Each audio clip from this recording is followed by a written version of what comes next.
కాసేపట్లో ఏపీలో TDP Janasena BJP ఒకే వేదికపై ఎన్నికల శంఖారావం పూరించబోతున్నాయి. పల్నాడు జిల్లా చిలుకలూరిపేట మండలం బొప్పూడిలో ప్రజాగలం పేరుతో భారీ బహిరంగ నిర్వహించబోతున్నారు.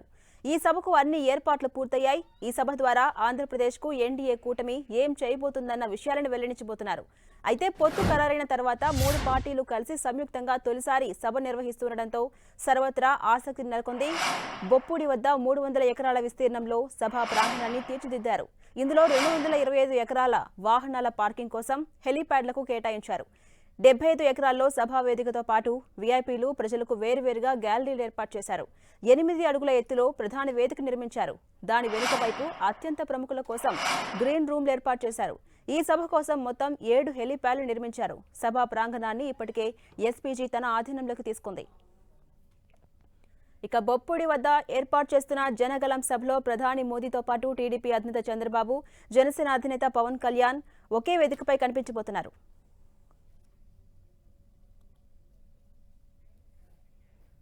ఇదే అంశంపై మరింత సమాచారం మా ప్రతినిధి రవిచంద్ర అందిస్తారు. రవిచంద్ర, సభకు సంబంధించిన ఏర్పాట్లు ఎంతవరకు వచ్చాయి? మోదీ అక్కడికి ఎన్ని గంటలకు చేరుకోబోతున్నారు? డీటెయిల్స్ ఏంటి? ఝాన్సీ సభకు సంబంధించిన ఏర్పాట్లన్నీ కూడా పూర్తయ్యాయి. మొత్తం కూడా సభా ప్రాంగణం కావచ్చు, సభా వేదిక మొత్తం కూడా ఎస్పీజీ హ్యాండ్ ఓవర్ లోకి ఉదయమే వెళ్ళిపోయాయి. మొత్తం కూడా కార్యకర్తలు, ప్రజానీకం మొత్తం లక్షలాది మందిగా ఇప్పుడిప్పుడే చిలకలూరిపేటలోని బొప్పూడి ఈ ప్రాంతానికి చేరుకుంటూ ఉన్నారు. సాంస్కృతిక కార్యక్రమాలు జరుగుతున్నాయి.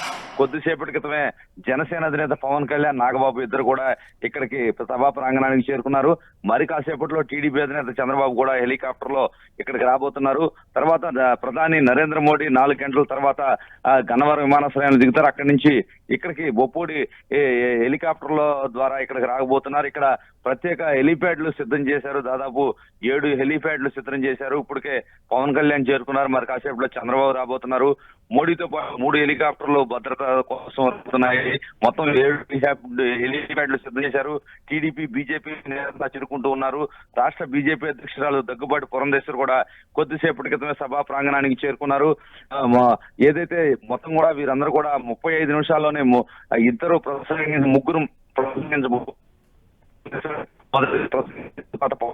చంద్రబాబు ముగ్గురు కూడా 35 నిమిషాల్లో ప్రసంగించబోతున్నారు. తర్వాత గంట పాటు ప్రధాని ప్రసంగం చేయబోతున్నారు. ముఖ్యంగా ఆంధ్రప్రదేశ్ సంబంధించిన అంశాలని ప్రధానంలో చేయబోతున్నారని బీజేపీ, జనసేన, టీడీపీ వాళ్ళైతే చెప్తున్నాయి. ఏదైతే 2014లో ప్రధాని నరేంద్ర మోడీ ఆంధ్రప్రదేశ్ కి అమరావతికి సంబంధించిన హామీలు కొన్ని ఇచ్చారు. రాజధానికి సంబంధించిన బాధ్యత తీసుకుంటామని, అవన్నీ కూడా పూర్తి చేస్తాము, అమరావతిని పూర్తి చేసే బాధ్యత మేము తీసుకుంటామని ఒక ప్రకటన చేయబోతున్నారు.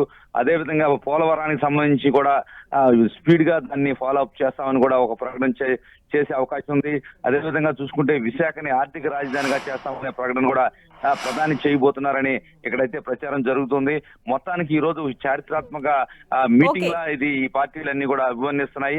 మరి కాసేపట్లో చంద్రబాబు కూడా ఇక్కడికి రాబోతున్నారు. ఇప్పుడే ప్రజానీకం మొత్తం కూడా ఇక్కడికి చేరుకోబోతున్నారు. Right, thank you Ravichand.